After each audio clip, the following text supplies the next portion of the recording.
Hello అండి, నమస్తే. నేను చెగోడీలని ఎలా సేల్ చేయాలి, ఎక్కడ సేల్ చేయాలి, అలాగే దాని కొలత ఏంటి, చేసే కొలత ఏంటి చెప్దామని వచ్చేసాను. చెగోడీలను చేస్తూ ఆ వీడియో చూపిస్తూ కొలతలు చెప్పలేను, నా కాలు విరిగింది. ఇలా కూర్చొని ఇలా నోటితో అయితే చెప్పగలను, క్లారిటీగా చెప్తాను నోటితో చెప్పినా సరే. అలాగే ఈ వీడియోకి ఒక 1000 లైక్లు అయితే నేను అడుగుతున్నాను. ప్లీజ్ వీడియో చూసిన ప్రతి ఒక్కరూ ఈ వీడియోకి లైక్ అయితే చేయండి. తప్పకుండా మీకు ఈ వీడియో ఉపయోగపడుతుంది. ఏదైనా వ్యాపారం చేయండి, డబ్బు సంపాదిస్తూ ఉండండి. ఖాళీగా ఉండటం కన్నా డబ్బులు సంపాదిస్తే గౌరవం దక్కుతుంది. మీ ఇంట్లోనూ బయట కూడా డబ్బులు ఉంటేనే గౌరవం. 99% 0.9% అంటే 99%, 9 పక్కన 1% తక్కువ. ఆ 1% మాత్రమే అక్క, చెల్లి, అమ్మ, నాన్న, బంధువులు, బంధుత్వాలు, పెళ్ళాం, మొగుడు, భార్య, పిల్లలు, ఇవన్నీ కూడా 1%లోనే ఉంటాయి. మిగతా 99.9% కూడా డబ్బుతో ముడిపడ్డ విషయాలే ఉంటాయి మన జీవితంలో. డబ్బులు ఉంటేనే అన్ని బంధాలకి గౌరవం, డబ్బులు ఉంటేనే బంధుత్వాలకి విలువ ఉంటుంది. ఇది మాత్రం తెలుసుకోండి. డబ్బు లేకపోతే దేనికి పనికిరాని వాళ్ళలాగా చూస్తారు. అందుకే ఆ డబ్బు సంపాదించడం కోసమే నేను ఈ చెగోడి వీడియో కానీ, వ్యాపారం చేయండి అనడం కానీ, డబ్బు సంపాదించండి అనడం కానీ చెప్తున్నాను. నేను ఎన్నో సంవత్సరాల నుంచి డబ్బుల్ని సంపాదించండి, డబ్బుల్ని కాపాడుకోండి, ఏదో ఒక వ్యాపారం చేయండి అని చెప్తూనే ఉన్నాను. కనీసం ఇన్ని రోజుల్లో కొంతమంది అయినా మారకుండా ఉంటారా? ఖచ్చితంగా మారే ఉంటారు. డబ్బుల విలువ తెలుసుకొని ఉంటారు. చాలా సంవత్సరాల క్రితం డబ్బుల విలువ అస్సలు తెలియకుండా నేను కూడా డబ్బుల్ని నాశనం చేసుకున్న మనిషినే.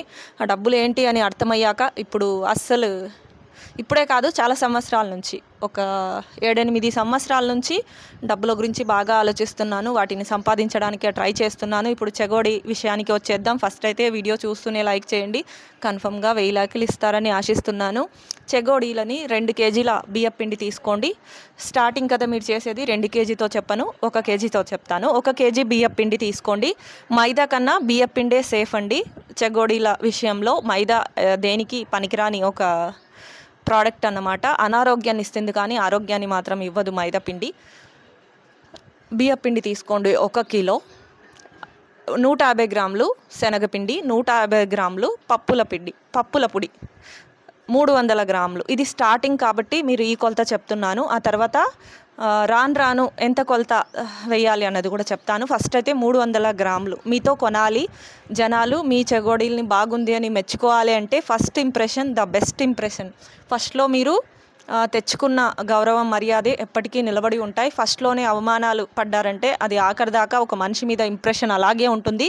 ఎంత మారినా సరే అదైతే అప్పుడప్పుడు గుర్తొస్తూ ఉంటుంది. కాబట్టి ఫస్ట్లోనే జాగ్రత్తగా ఉండటానికి చూడండి. ఫస్ట్లోనే ఎవరికి చులకన అవ్వకండి. ఆ తర్వాత ఎప్పుడూ కూడా చులకనగానే చూస్తారన్నమాట. అందుకే first impression the best impression అని చెప్తూ ఉన్నాను. 1 కేజీ గోధుమపిండి, 1 కేజీ బియ్యపిండి అండి. ఏదేదో మాట్లాడి ఎక్కడో ట్రాన్స్లోకి వెళ్తున్నాను నేను. బియ్యపిండి 1 కేజీ తీసుకోండి. చెప్పాను కదా, ఇది 150 గ్రాములు పప్పుల పొడి, ఇది 150 గ్రాములు శనగపిండి 2. ఆ శనగపిండి కూడా మీరు బయట కొనుక్కున్నది కాకపోతే ఇంకా ఉత్తమం. శనగలు మిక్సీకి వేసుకోండి, లేదా శనగపిండిని మీరు గిర్నీకి ఆడించుకోండి. ఇవి 2 మంచి పద్ధతులు. 150 గ్రాములు 150 గ్రాములు కలిపేసి అందులోకి జీలకర్ర పొడి వేయండి.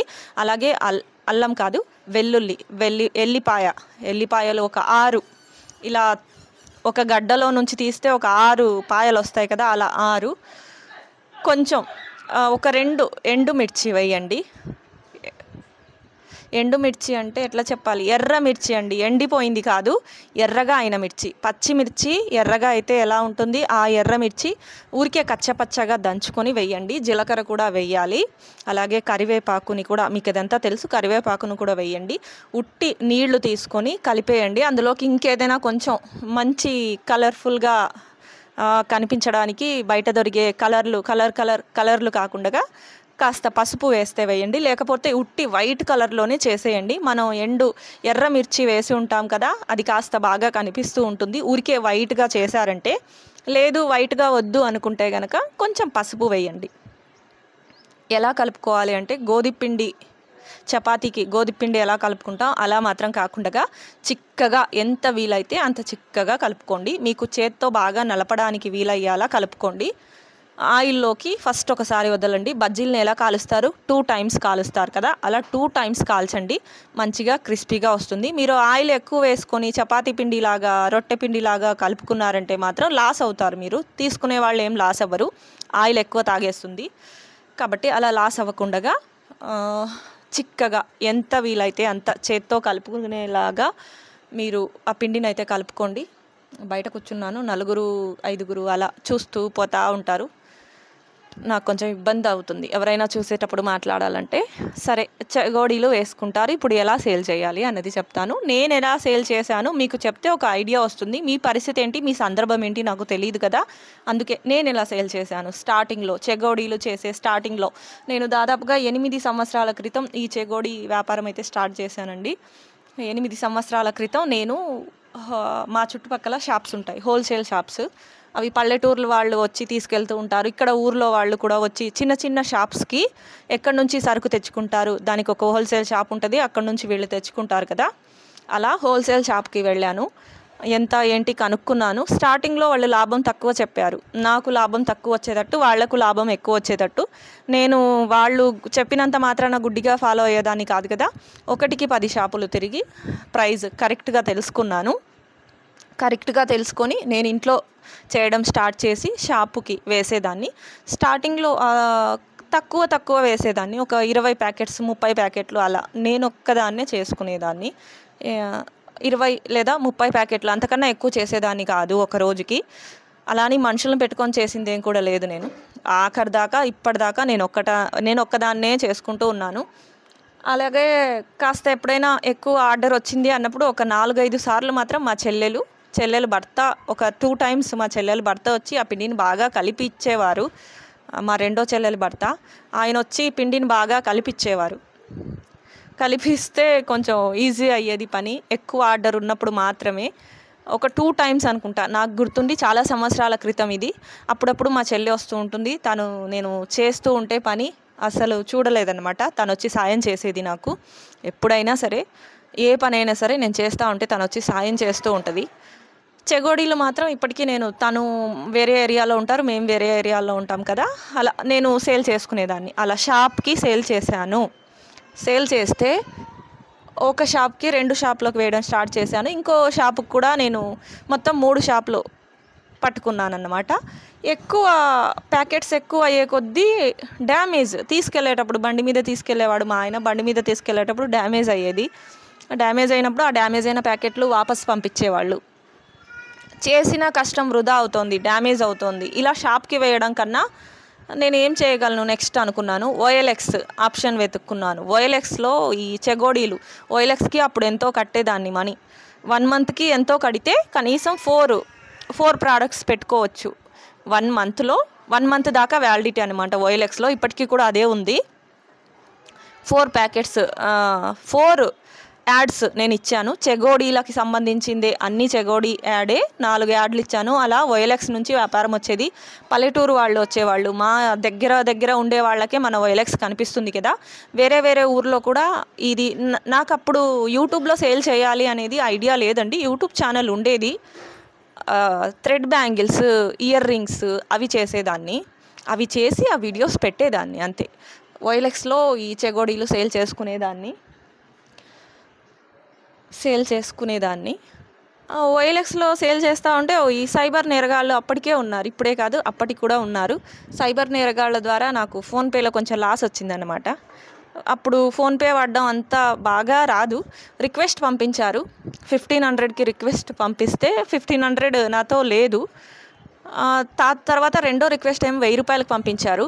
దాన్ని నొక్కమన్నారు, నొక్కాను. పిన్ కొట్టమన్నారు. నేను ఏదో ధ్యాసలో ఉండి పిన్ కొట్టాను. మనీ వస్తుంది, రిక్వెస్ట్ వేశాను, మీరు పిన్ కొట్టి అమౌంట్ తీసుకోండి అన్నారు. ఫోన్పే గురించి దాదాపుగా 70% నాకు తెలుసు. 8 ఇయర్స్ బ్యాక్ 70% తెలుసు, 30% తెలీదు. ఆ 30%లో 1000 రూపాయలు లాస్ అయ్యాను. OLXలో 1000 రూపాయలు లాస్ అయ్యేపాటికి పెద్ద బొక్క పడింది అని చెప్పేసి OLXలో వ్యాపారం వద్దు, ఫోన్పే వ్యాపారం వద్దు. ఎవరైనా వచ్చి నా దగ్గరికి వచ్చి చెగోడీలు తీసుకుంటాను అంటే ఇచ్చేదాన్ని. వాళ్ళు ఎక్కడో ఒక చోట నిలబడ్డాను అని చెప్తే మా ఆయనైనా పంపించేదాన్ని, లేకపోతే నేను మా ఆయన వెళ్ళేవాళ్ళం. దగ్గర వాళ్ళు మా ఏరియాల్లో, మా చుట్టుపక్కల ఏరియాలో వాళ్ళు వస్తే ఇచ్చేదాన్ని. అలా ఎందుకు వదిలేసానో తెలీదు. OLXని కూడా కొన్ని రోజులకి వదిలేశాను. OLXలో కూడా ఆ మెసేజ్లు ఈ మెసేజ్లు వస్తూ ఉంటాయండి. హాయ్ అని చెప్పడం, హలో అని చెప్పడం, బాగున్నారా, తిన్నారా, వంకాయ, ఉల్లిగడ్డ అని ఇలాంటి మెసేజ్లు వచ్చేవి. దాని కారణంగానో మరి దేనికో తెలీదు OLXని అయితే వదిలేశాను. ఆ తర్వాత ఇంటి దగ్గర అప్పటికే మేము ఇల్లు మారుతూ ఉన్నాము. ఒక చోట నుంచి ఇంకో చోటికి ఒక 4-5 సార్లు ఇల్లు మారాము. ఒక దగ్గర ఫిక్స్ అయింది అంటే ఇప్పుడు మేము ఉండే ఏరియాలోనే దాదాపుగా 6 సంవత్సరాల నుంచి ఒకటే ఏరియాలో ఉంటున్నాము.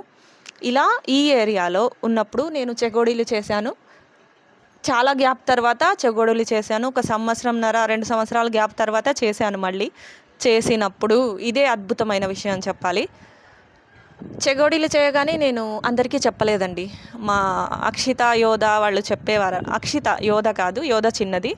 అక్షిత చెప్పేదన్నమాట, తన ఫ్రెండ్స్కి చెప్పేది చేశాను అని చెప్పేసి. అంతకన్నా ముందు నేను చెగోడీలు చేసేసి నాకు తెలిసిన ప్రతి ఇంటికి అక్షికి ఇచ్చి పంపించాను. నా పెద్ద కూతురుకి ఇచ్చి పంపించాను. ఇచ్చి మా అమ్మ చేస్తోంది, సేల్ చేస్తోంది అని చెప్పలేదు.